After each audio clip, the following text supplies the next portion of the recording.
I'm going to talk about housing affordability here in the Greater Lafayette area. And for part of this, I'm going to talk about what I actually mean by the Greater Lafayette area here in Tippecanoe County. And when I talk about the Greater Lafayette area, I'm referring to Tippecanoe County and all of the counties that touch Tippecanoe County. So to the north, we have White County. To the northeast, we have Carroll. Out to the east, we have Clinton County. I don't typically include Boone County because it doesn't actually touch Tippecanoe County. It is separated by Montgomery County out to the south. To the southwest, the Fountain County. Immediately to the west, Warren County, and to the northwest, Benton County. So that is the area that I am talking about. 3, 6, 7, 8 county area is what I'm talking about when we're talking about the Greater Lafayette area, and we're talking about housing affordability here.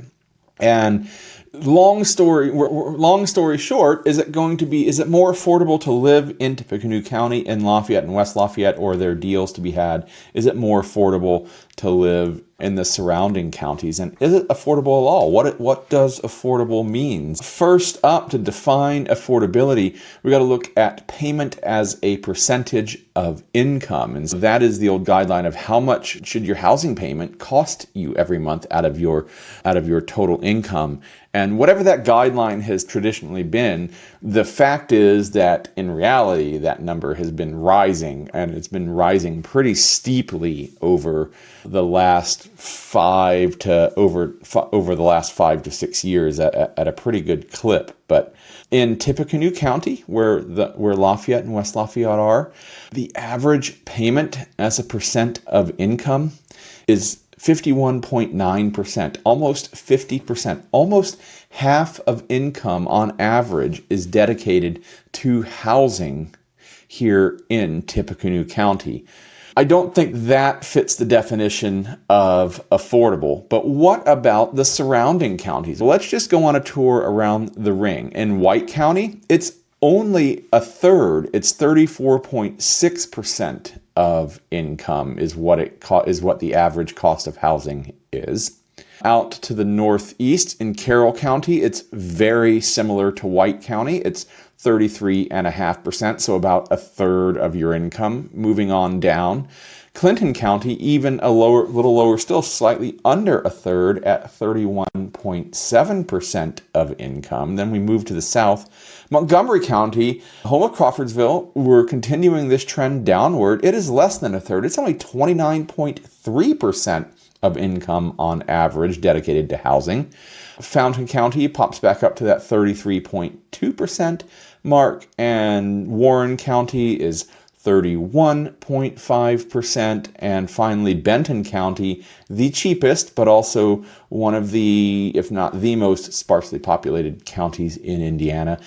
Housing on average is only 23.3% of income. Less than a quarter of income is spent on housing in Benton County. The very quick analysis we can make here is that if you don't want to spend half of your income on housing, picking a home in one of the ring counties around Tippecanoe County is the way to go. Now, we're generalizing, we're averaging across an entire county. Tippecanoe County contains Lafayette and West Lafayette. They're going to have some distinctly higher property values than the unincorporated parts of the counties are, but even the unincorporated parts of the counties are still on average going to be higher than the counties in the surrounding area. But is housing affordable? It's about 50% of income here in Tippecanoe County, and then in the ring counties, White, Carroll, Clinton, Montgomery, Fountain, Warren, Benton counties, it is a third or less of your total income dedicated to housing. Housing is much more affordable in the ring counties than it is in Tippecanoe County.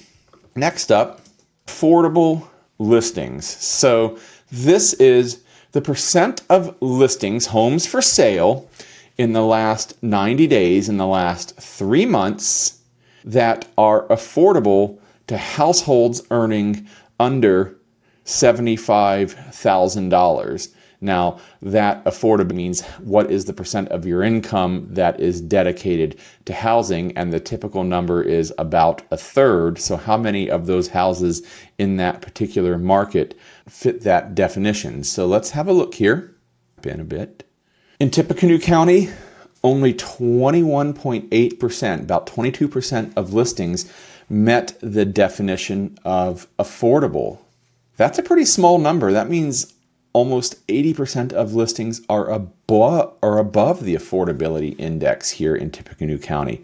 If we go north up to White County, that number basically doubles from 21% to almost 40%, 39.3%, meaning only 60% of homes fit the definition of unaffordable to those making $75,000 or less. In Carroll County has even better availability. 41% of listings are affordable.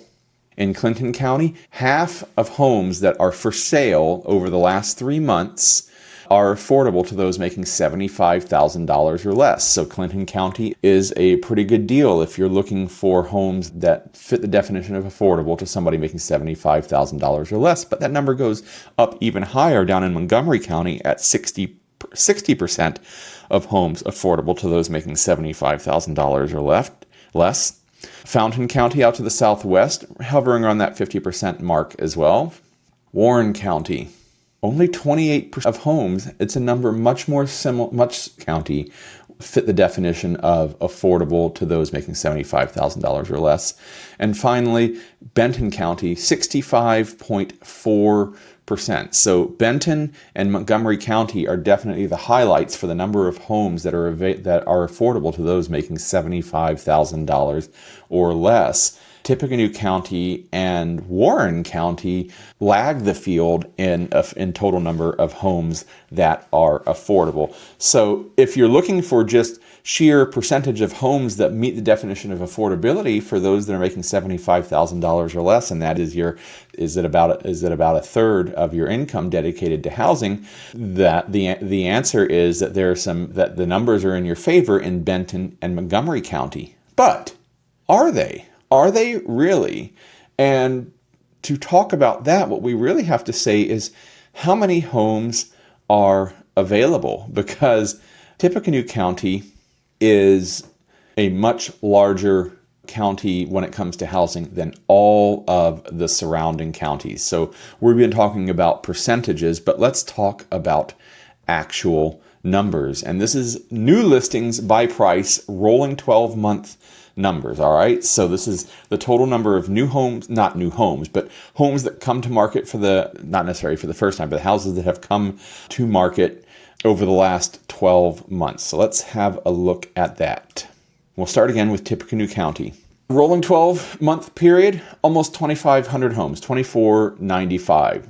That basically is going to be that's going to be the high water mark in our analysis here. If you're looking for the most variety to choose from at any given time and you're here in the Greater Lafayette area, the answer is Tippecanoe County with 2,495 homes.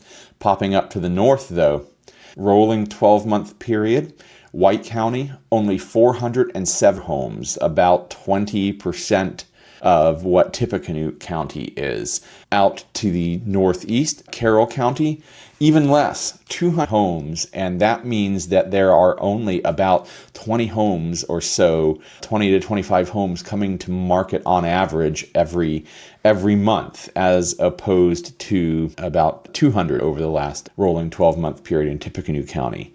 Clinton County, 4. So you got a few more than Carroll, but still only a percentage of what Tippecanoe County has available. We pop over to Montgomery County, and it leads the other ring counties that we looked at with 682 homes that have been for sale over the last 12 months. So 682, definitely higher than the remaining of the ring counties. It is the high water mark of all of the rest. 274 in Fountain County. Warren County, an anemic 94 homes for sale over the last 12 months. And I'm kind of surprised that Benton County actually almost doubles what Warren County brought to market with 150 homes. When we're talking about home affordability, yes, we're talking about like percentages of homes that are affordable. But if there is only one or two homes available in your price range based on the percentages, if a county, let's go to the low point, Warren County was 94. 9 point, let's call it 7 and 77. Let's call it 8 homes a month. And if 20% if 80%, let's do some math here. So 8 homes in Warren County. Let's go back to affordable listings.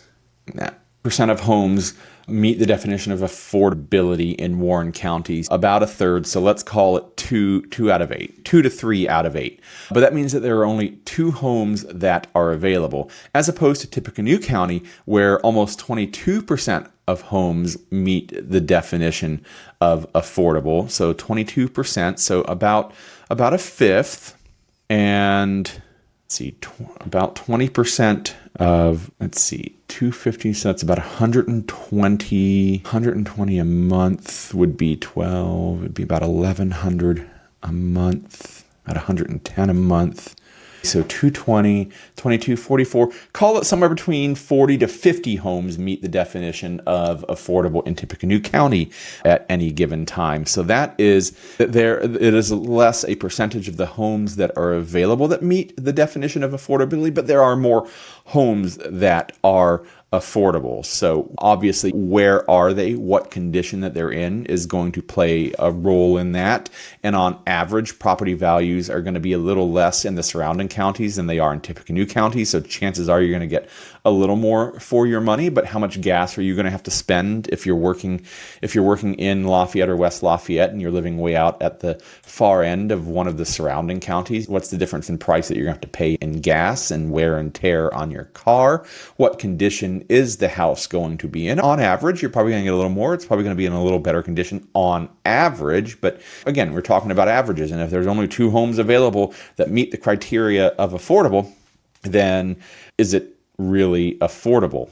So my conclusion is that there are some great values to be had out in the ring counties around Tippecanoe County, what I call the Greater Lafayette area. So if you're gonna work in Lafayette or West Lafayette, you should really look. And in addition to Tippecanoe County, you should look at White County and Carroll County, Clinton County, Montgomery County, Fountain and Warren counties, and Benton County. If there are some great rural properties that become available, there are some great small towns across all of those areas that are fantastic, that have great atmosphere and great amenities and resources available. You've got places like Attica, and you have Covington out to the southwest, out to the north, or southwest, and out to the northwest. You've got Fowler, and up north you've got Monticello and Brookston. Out to the northeast you've got Delphi. Out to the east you've got Rossville. You've got Frankfort out to the southwest. You've got Crawfordsville, great little city, out to the south. So there are lots of things to do, and there is also work to be had. There are jobs to be had in these communities as well. So if you're interested in a home in any of these counties or communities, go to the Lafayette.com/YouTube. Fill out that form, and I will be in touch with you. Not somebody else, not some AI agent, but it's actually me who responds.